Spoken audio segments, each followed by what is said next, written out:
Kali ini saya akan menjelaskan tentang video kelima, yaitu tentang handling request atau menangani suatu request atau permintaan dari klien. Jadi yang dimaksud dengan request bisa dilihat pada bagian web, inspect element,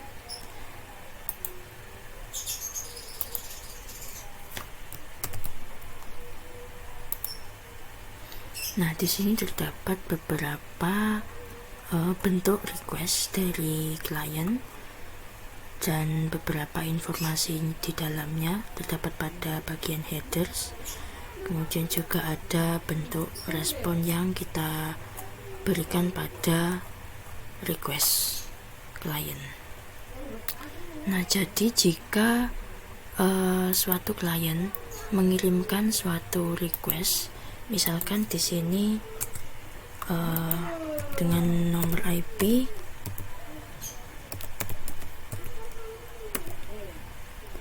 misalkan di sini suatu klien ingin mengirimkan request dengan nomor IP kliennya, kemudian di sini juga sudah ada root yang tersedia, maka dari sisi server mengirimkan hasil respons dengan menampilkan berupa tampilan webnya sesuai routing yang telah di request oleh klien. Kemudian untuk overview dari alur gambar dari alur suatu request. Jadi kalau pada dimulai dari entry script yang terletak pada index.php. Tapi untuk di beberapa aplikasi lain dan framework lain juga sama, biasanya menggunakan index.php untuk bentuk entry scriptnya. Entry script di sini sifatnya seperti entry point dari suatu request. Nah, jadi pada entry script ini terdapat load app config yang digunakan untuk load suatu konfigurasi dari aplikasinya. Jadi dia akan membaca konfigurasi dalam aplikasi, lalu kita jalankan aplikasinya, dan kemudian kita bisa lihat untuk bagian entry scriptnya pada basic template terdapat pada bagian web. Nah, jadi terdapat pada index.php, dan di sini meload config pada bagian variabel $config. Nah, di sini akan meload dari web.php-nya. Seperti yang dijelaskan pada bagian-bagian sebelumnya, setelah meload dia akan menjalankan aplikasinya. Pada entry script di sini setelah melakukan konfigurasi, dibuat suatu objek berupa application dengan parameter config, kemudian menjalankan aplikasi dengan fungsi run.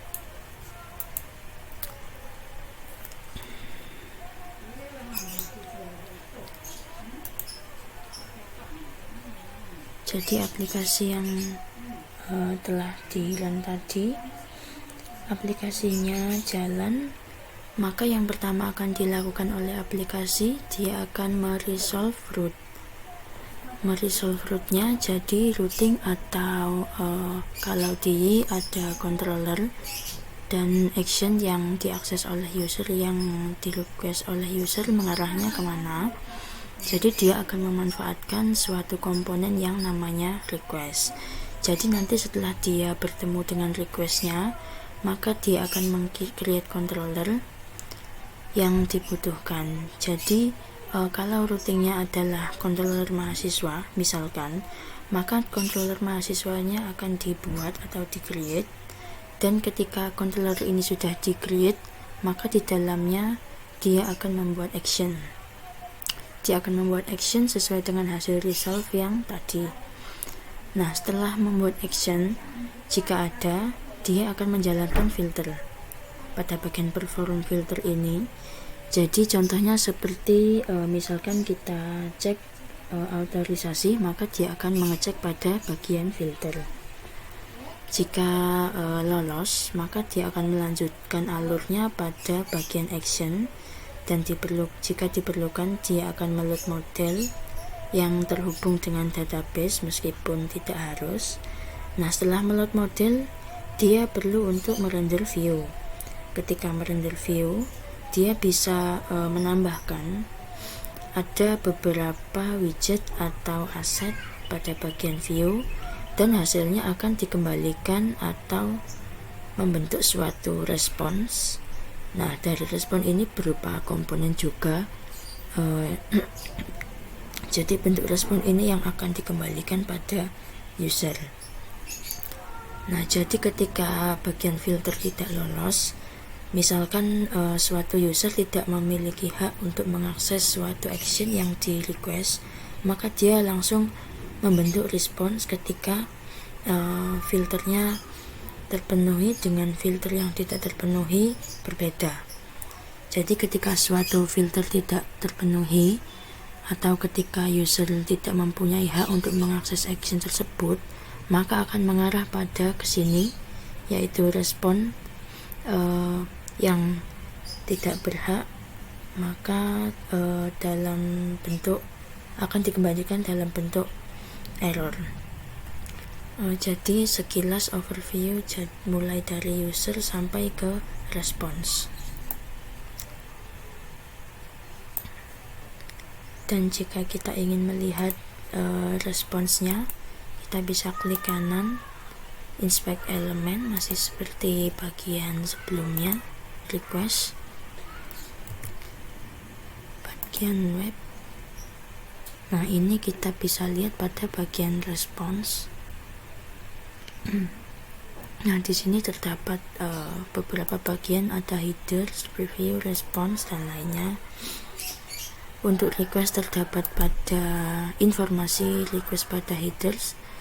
Kemudian pada response ada beberapa informasi yang bisa kita akses pada bagian ini.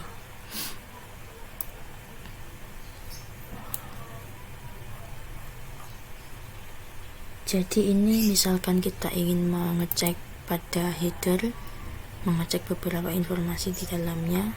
Di sini ada berupa response header dan request header dan seterusnya. Untuk user yang mengakses suatu website, sebenarnya yang dikirim ke server tidak hanya URL, tetapi ada banyak informasi yang dikirim seperti pada request dan response ini. Jika kita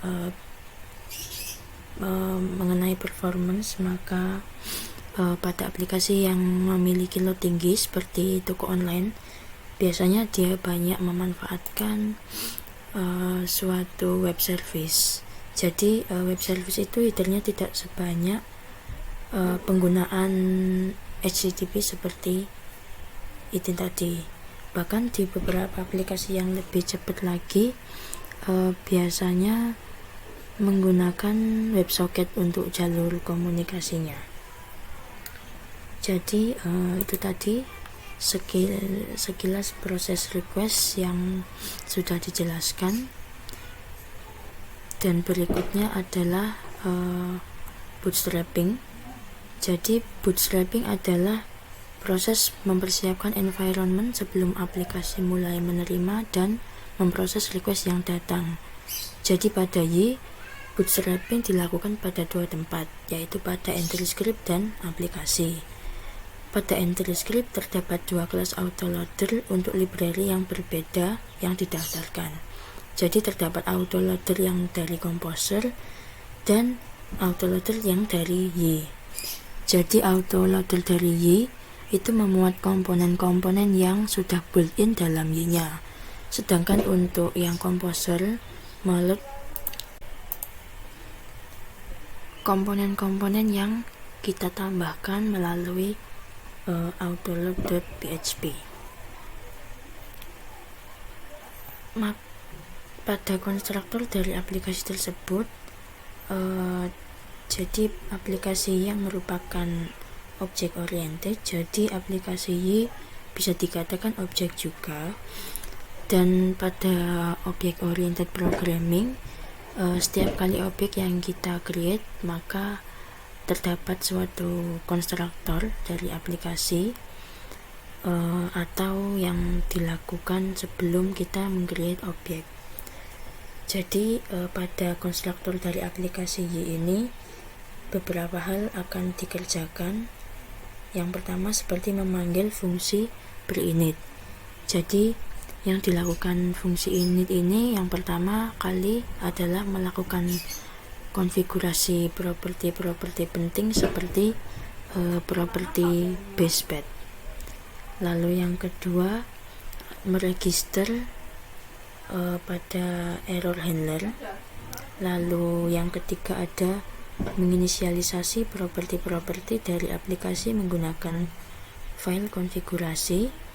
Kemudian juga memanggil fungsi init yang nantinya akan memanggil bootstrap untuk menjalankan komponen bootstrapping.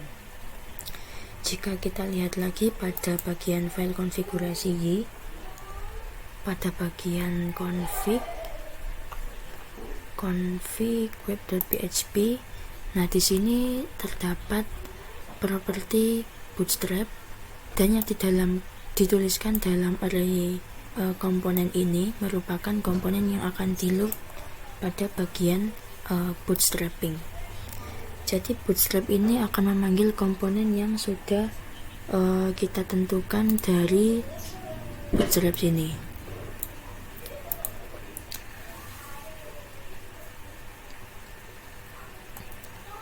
Selanjutnya dia juga akan mengincludekan file extension manifest di bagian vendor ysolve extensions.php.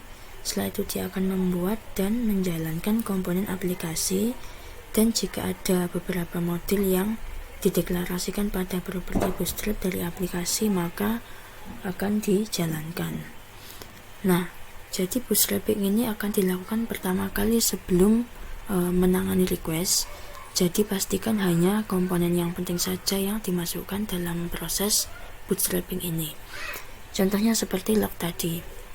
Bahkan jika kita ingin aplikasinya lebih cepat lagi, maka pada bagian log bisa tidak kita aktifkan dulu. Lalu untuk contoh yang lain, misalkan pada mode production, mungkin kita juga perlu mengenablekan cache-nya. Misalkan kita menggunakan apt cache, jadi kita bisa masukkan pada proses bootstrapping. Berikutnya ada routing. Ketika metode run dipanggil oleh entry script, hal pertama yang dilakukan adalah meresolve request yang datang, kemudian menjalankan controller action untuk menangani request tersebut. Nah, proses ini yang disebut routing. Proses resolve ditangani oleh metode resolve yang akan menghasilkan beberapa root, yaitu root yang pertama ada root valid, controller action yang sesuai yang dipanggil. Yang kedua ada root yang tidak valid yang memunculkan bentuk exception berupa not found.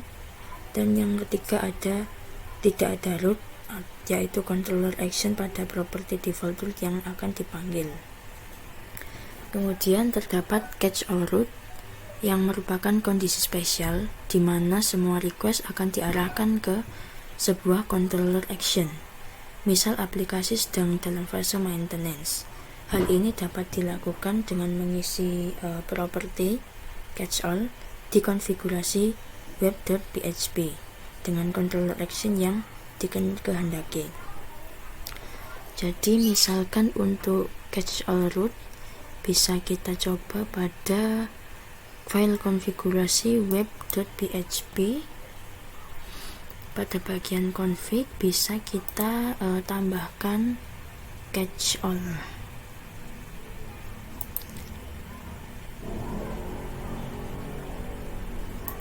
Nah, di sini bisa kita tambahkan catch all.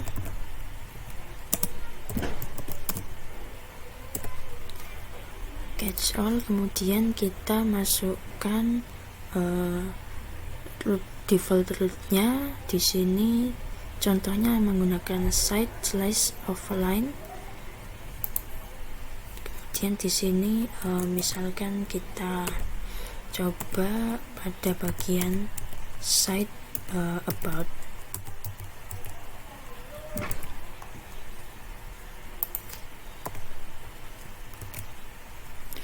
Nah, jadi pada root yang mengarah ke site about, semua root yang di request oleh user akan masuk pada halaman about ini. Dan biasanya ini dilakukan pada tahap saat suatu aplikasi sedang maintenance. Jadi misalkan kita akan mengarahkan site login. Nah, di sini semuanya mengarah pada halaman about, karena pada bagian catch all sudah kita setting untuk mengarah pada halaman about semua.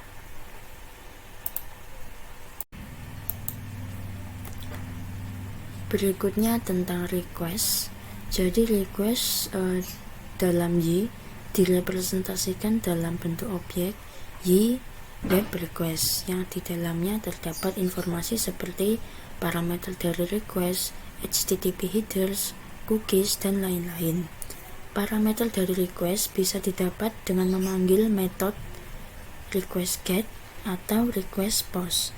Dua metode ini akan mengembalikan nilai $_get atau $_post. Jadi untuk beberapa contoh, misalkan kita ingin membaca parameter ID, caranya seperti pada bagian $ID y app request get ID jika metodenya get. Jika menggunakan metode post, bisa kita gunakan cara seperti pada bagian $name ini. Itulah cara mengakses parameter di request. Kemudian kita juga bisa melihat metode HTTP yang digunakan oleh sebuah request itu apa saja, apakah dia AJAX, GET, atau POST, dengan menggunakan y.2.2 $app mengarah ke request, mengarah ke AJAX atau GET atau POST. Ini nilainya akan true jika nilainya berbentuk AJAX, dan jika returnnya bukan berupa AJAX, maka nilainya berupa false. Kita juga bisa melihat informasi HTTP header dari sebuah request. Contohnya, jika kita ingin melihat user agent dari suatu request, itu user agentnya apa? Misalkan kita ingin melihat user itu mengakses dari smartphone atau dari desktop biasa. Nah, itu caranya bisa kita akses di headernya, apakah dia punya user agent atau enggak. Dan ini bisa kita lihat user agentnya seperti apa. Lalu kita juga bisa melihat hostname dan alamat IP dari komputer user melalui $user hostname dari user host dan $user IP dari user IP. Dan selanjutnya terdapat request URL. Jadi kita dapat melihat bagian dari request URL melalui atribut berikut. Contohnya URL yang diminta seperti ini: https example.com admin index.php slash product, parameternya ID sama dengan 100. Jadi kita bisa mengakses informasi ini jika kita mengakses dari URL, maka yang akan ditampilkan adalah URL. Maka yang ditampilkan adalah returns admin index.php ini.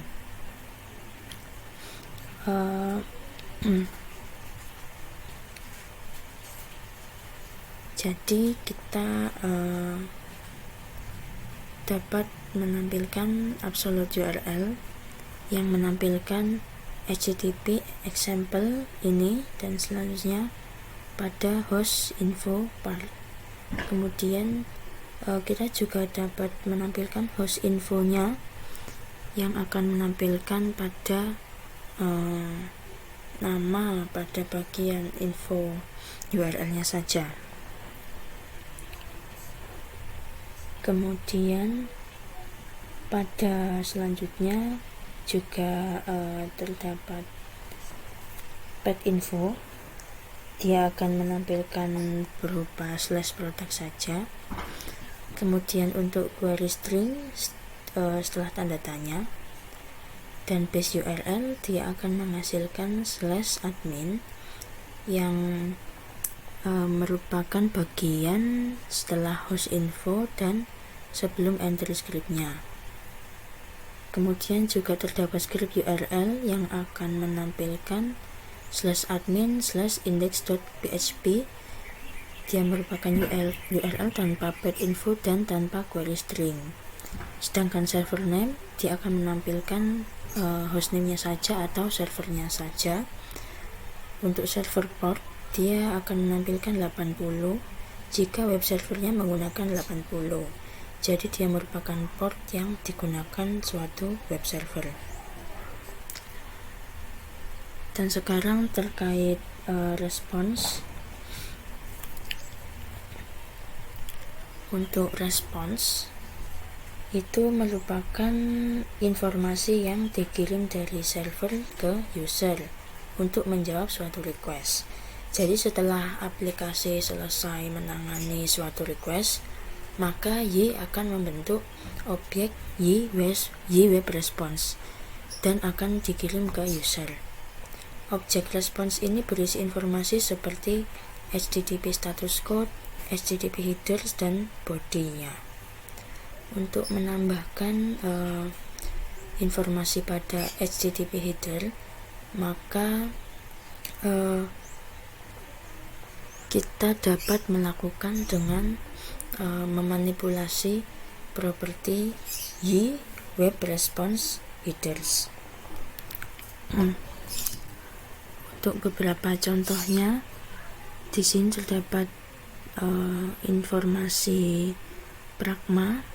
Pada bagian pragma header, di sini Y double titik 2 app response headers. Di sini misalkan kita ingin menambahkan dengan aplikasi Y, kita bisa tambahkan dengan cara headers add pragma no catch. Kemudian kita juga bisa menambahkan pragma, kita untuk men-setting suatu pragma yang telah ditambahkan dengan cara $headers set pragma no catch. Pada kasus-kasus sederhana, kita tidak perlu melakukan perubahan atau penambahan pada objek respons.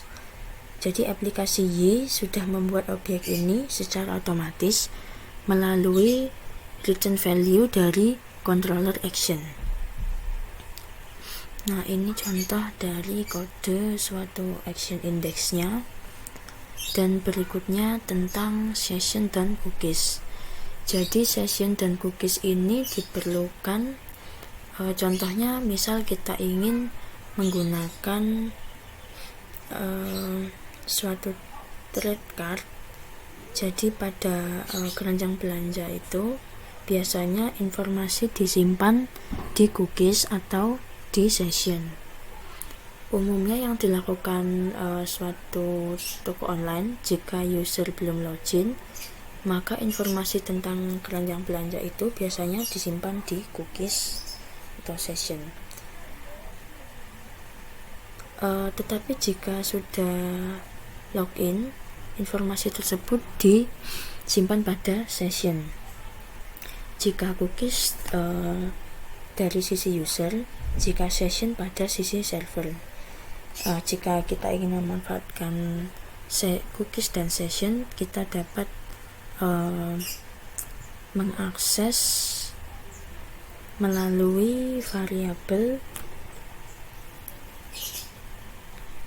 yang dikelola dalam suatu objek yang diakses melalui app session, dan untuk cookiesnya bisa diakses melalui app request cookies dan app response cookies yang dari response. Contoh lain penggunaannya, misalkan kita ingin website yang bisa menangani berbagai bahasa, misalkan Inggris dan Indonesia, dan kita ingin supaya user itu bisa menyimpan preferensi dia, jadi kita bisa memanfaatkan session ini.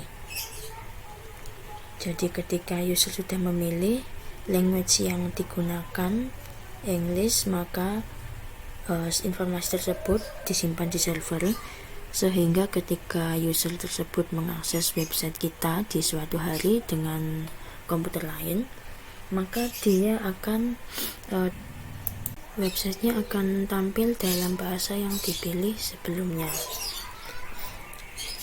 Nah, jadi ini merupakan beberapa contoh untuk mendapatkan informasi session. Kita bisa menggunakan $session. Jadi pada variabel $session ini kita isi dengan app session.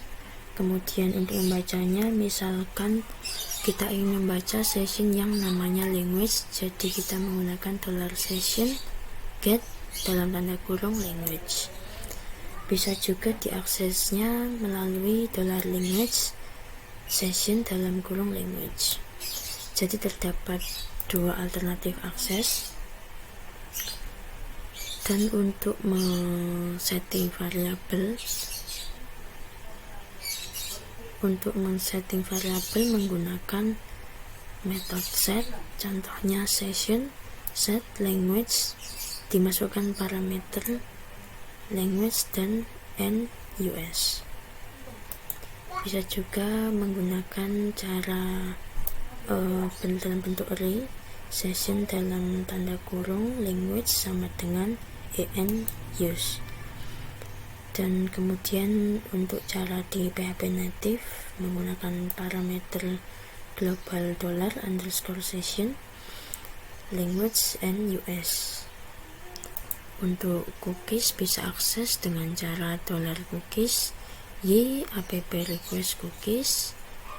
Kemudian untuk mendapat informasi terkait language di cookiesnya, kita bisa mengakses dengan $language sama dengan $cookies get value dengan tanda kurung language en.